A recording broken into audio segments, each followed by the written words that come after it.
Hi everyone எல்லாருக்கும் first வணக்கம். இந்த எபிசோடில் நம்ம ஃபிலிம் ரிவ்யூவில் பார்க்கக்கூடிய படம் எதுனா அச்சப்பாஸ் ஆல்பம். இது வந்து ஒரு மலையாளம் மூவி. படத்தோட கேஸ்டிங் அப்படிங்கும்போது ஆதிநாத், பிரியங்கா நாயர், சித்தான்ஷு போன்ற நடித்திருக்காங்க. தீப்தி பிள்ளை சிவன்கிறவங்க இந்த படத்தை வந்து இயக்கியிருக்காங்க. குல்ராஜ் அப்படிங்கிறவர் மியூசிக் கம்போஸ் பண்ணியிருக்காரு. மனோஜுங்கிறவர் சினிமோட்டோகிராஃபி ஹேண்டில் பண்ணியிருக்காரு. அச்சப்பாஸ் ஆல்பம் படத்துடைய கதை அப்படிங்கும்போது படத்தில் வந்து சித்தான்ஷுக்கு பேரண்ட்ஸாக யார் இருக்காங்கன்னா ஆதிநாத்தும் பிரியங்கா நாயரும் இருக்காங்க. அப்படி இருக்க சித்தான்ஷு வந்து ஒரு ரொம்ப சுட்டி பையனாக இருக்கான். பெற்றவங்க சொல்கிறதெல்லாம் வந்து சரியாக கேட்கக்கூடிய ஆளும் கிடையாது. ஸ்கூலில் போனாலும் ரொம்ப சுட்டியாக ஐஃபோனை வச்சு விளையாடுறது, ஸ்கூலில் எப்போ பார்த்தாலுமே கிளாஸை விட்டு வெளியே நிற்கிற ஒரு ஸ்டூடெண்ட்டாக இருக்காரு. அதே மாதிரி சித்தான்ஷுக்கு வந்து சித்தான்ஷுவால் அவங்க அப்பா அம்மாக்கே அடிக்கடி இவனால் வந்து ஃபைட் வரும். அட் தி சேம் டைம் சித்தான்ஷுக்கு என்னென்னா அவங்க அப்பாவை வந்து ஒரு டெவில் மாதிரி ஒரு ஃப்ரெண்டு மாதிரியே அவர் பிஹேவ் பண்ண மாட்டேன்றாரு. ஒரு டெவில் மாதிரி இருக்கார். அவர் சிரிச்சே நான் பார்த்ததில்ல அப்படிங்கிற மாதிரி இருக்கான். ஒரு கட்டத்தில் என்ன ஆகுதுன்னா இவனோட சுட்டித்தனத்தால் வந்து பார்த்திங்கன்னா அவங்க வீட்டில் லக்ஷ்மிங்கிறவங்க ஒருத்தவங்க வேலை செய்கிறாங்க. அவங்களுக்கு வந்து ஒரு எதிர்பாராத சம்பவம் நடக்குது. அந்த லக்ஷ்மிங்கிறவங்க பார்த்திங்கன்னா ஆதிநாத்துக்கு கிட்டத்தட்ட அம்மா ஸ்தானத்தில் வச்சு பார்க்கக்கூடியவங்கும் போது அவங்களுக்கு ஒரு இன்சிடெண்ட் நடக்கும்போது சித்தான்ஷு மேலே ஆதிநாத்துக்கு கோவம் வந்து அந்த பையனை என்ன பண்ணிடுறாருன்னா ஒரு இருட்டு ரூமில் போட்டுடுறாரு. அப்போ அந்த பையன் அந்த இருட்டு ரூமில் பயந்துக்கிட்டே இருக்கும்போது அவனுக்கு அச்சப்பாவோட ஆல்பம்ங்கிறது கிடைக்கிது. அதாவது இவங்க தாத்தா வந்து ஒரு மேஜிஷியன். அந்த ஆல்பத்தை இவன் ஓப்பன் பண்ணும்போது அதில் இருக்கக்கூடிய ஃபோட்டோஸ் எல்லாம் டச் பண்ணும்போது எல்லாம் சிரிக்கிற மாதிரி இருக்குது. அப்போது அவங்க தாத்தாவே அவன் கண் முன்னாடி வந்து என்ன ஆகுதுன்னா இந்த கதை நடக்கிறது வந்து 2024. அப்படி இருக்க அந்த ஃபோட்டோவில் அவங்க அப்பாவோட சின்ன வயசு ஃபோட்டோவை அவன் பார்க்குறான். கிட்டத்தட்ட அவனை மாதிரியே இருக்குது. அப்போ அவங்க தாத்தா வந்து ஒரு மேஜிக் மேன். அவனை வந்து டைம் ட்ராவல் பண்ணி 1984க்கு கொண்டு போகிறாரு. அப்போது அவங்க சைல்ட்ஹுட் ஸ்டேஜில் அவங்க அப்பா எப்படி இருந்தார் எல்லாமே நீ தெரிஞ்சுக்கலாங்கிற மாதிரி. அதே சமயம் வந்து 1984 அதாவது ஆதிநாத்தோட சைல்ட்ஹுட் ஸ்டேஜில் இருக்கிறது வந்து 2024க்கு வராங்க. அப்படி இருக்க இவங்க 2 பேத்துக்குமே 48 ஹவர்ஸ் தான் டைம். அதுக்குள்ளே அவங்க அந்த டைம் ட்ராவலில் அந்த லைஃப்பை பார்த்துட்டு வெளியே வரணும் அப்படிங்கிற மாதிரி ஒரு கம்பல்ஷன். அப்படி இருக்க அதாவது 2024 இருக்கிற இந்த பையன் வந்து அவங்க அப்பாவோட சைல்ட்ஹுட் ஸ்டேஜுக்கு போய் பார்க்குறான். அவங்க அப்பா எப்படி வாழ்ந்தார், அங்கே வந்து joint family, village based life எல்லாத்தையும் பார்க்குறான். அந்த சைல்ட்ஹுட் 1984 இவங்க அப்பாவோட சைல்ட்ஹுட் வந்து இவனாக இங்கே கரண்ட்டில் வந்து வராரு.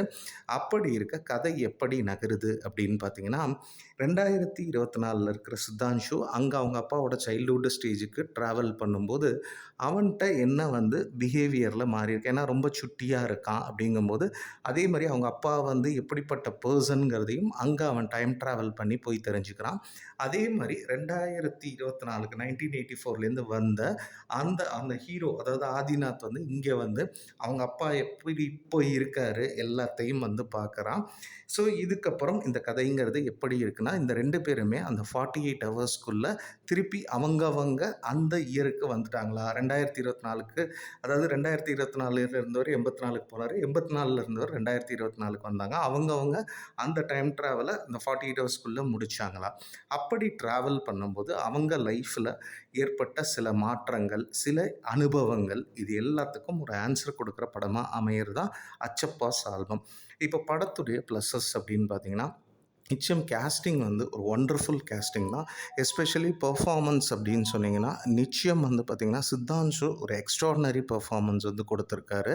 அதே மாதிரி ஆதிநாத்தாக இருக்கலாம், பிரியங்கா நாயர், படத்தில் நடித்த நடிகர்கள் எல்லாமே ஒரு ஃபீல் குட் மூவிக்கு அந்த கேரக்டரை வந்து எவ்வளோ தூரம் எமோட் பண்ண முடியுமோ அது ஸ்க்ரீனில் நீட்டாக பண்ணியிருக்காங்க. அது பெரிய பலமாக இருக்குது. அடுத்து இந்த படம் வந்து ஒரு டைம் ட்ராவல் படங்கும்போதே சினிமோட்டோகிராஃபி அதாவது 1984ங்கும்போது ஒரு வில்லேஜ் பேஸ்டு ஸ்டோரி நடக்குது. அதே மாதிரி 2024ங்கும்போது இன்றைக்கி இருக்கிற அந்த வில்லா அப்பார்ட்மெண்ட் கல்ச்சரு, அதே மாதிரி வந்து பார்த்திங்கன்னா ஐஃபோனு இந்த மாதிரி விஷயங்கள்லாம் நடக்குதுங்கும்போது அதை நமக்கு சினிமோட்டோகிராஃபியில் உயிரோட்டமாக கொடுத்துருக்காங்க அப்படின்னே சொல்லலாம். நெக்ஸ்ட்டு இந்த படத்துக்கு வந்து இது ஒரு ஃபீல் குட் படங்கும் போதே மியூசிக் வந்து நல்லா ஒர்க் ஆகணும். நிச்சயம் இந்த படத்தில் வந்து சாங்ஸும் நல்லா ஒர்க் ஆகிருக்கு. அதே மாதிரி அதை பீரியட் மாறும்போது அதுக்கு கொடுத்த அந்த பேக்ரவுண்ட் ஸ்கோரிங்கும் சரி படத்தில் பெரிய ப்ளஸ்ஸாக இருக்குது.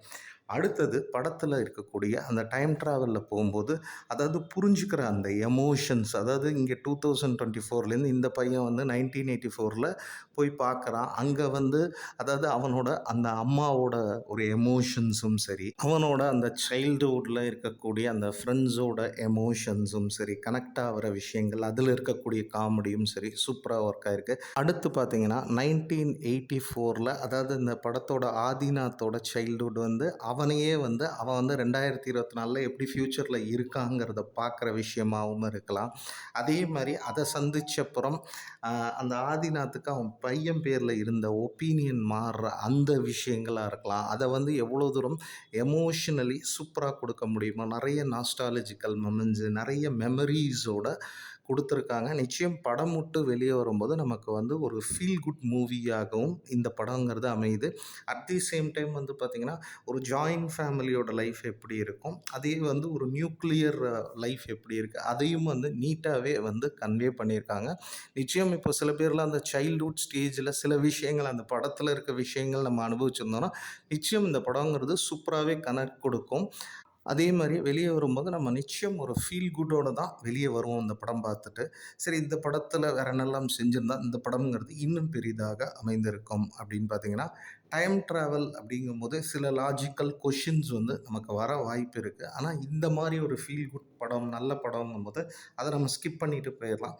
ஓவராலா அச்சப்பாஸ் ஆல்பம் படம் எப்படி இருக்கு அப்படின்னு பார்த்தீங்கன்னா, ஒரு பையன் அதாவது அவங்க அப்பா, அம்மாக்குமே வந்து இவனால சண்டை வருது. அவங்க அப்பாக்கும் இவனுக்குமே வந்து ஒரு அண்டர்ஸ்டாண்டிங் இல்ல. இவன் வந்து எல்லாமே வந்து ரொம்ப சுட்டித்தனமா பண்ணிட்டுருக்கான். இவனோட சுட்டித்தனம் ஒரு இன்சிடென்ட் நடக்குது. அதனால இவன வந்து இவங்க அப்பா ஒரு டார்க் ரூம்ல போடுறாரு. அந்த டார்க் ரூம்ல போகும்போது, அவங்க தாத்தா மேஜிக்கலா அவன் முன்னாடி வந்து ஒரு டைம் டிராவல்ல அவன எடுத்துட்டு போறாங்க.